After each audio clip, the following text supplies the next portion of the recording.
Welcome to our channel. Today we how to cancel farmer's car insurance easy tutorial step by step clearly. To cancel farmer's car insurance, start by gathering your policy information. Locate your policy number and any relevant personal details, such as your name and address.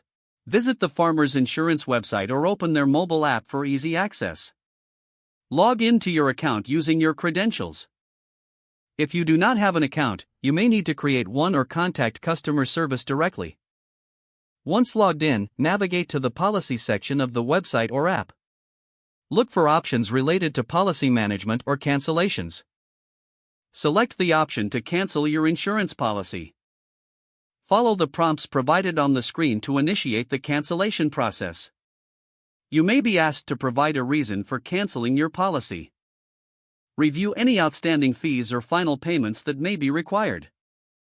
Confirm your cancellation by reviewing the details and agreeing to the terms. After submitting your cancellation request, ensure you receive a confirmation email or notification.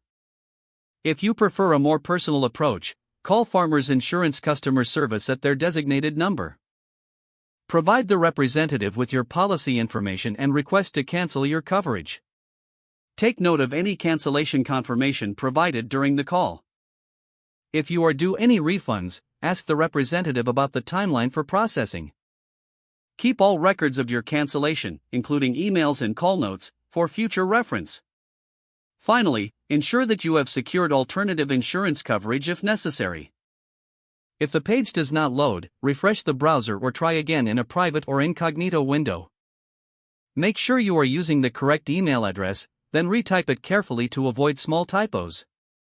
If your password is not accepted, use the reset option and create a new strong password you can remember. Check your spam folder for verification or security emails, then complete any requested confirmation steps. Enable two-factor authentication if available to improve account security and reduce unauthorized access risk. After signing in, review your profile details so your contact information and settings are accurate and current. If you see an error message, note it down and try again after restarting your device and internet connection. Log out when you finish, especially on shared devices, to keep your account and payment information secure. If the page does not load, refresh the browser or try again in a private or incognito window. Don't forget to like this video and subscribe to our channel for more step-by-step tech guides.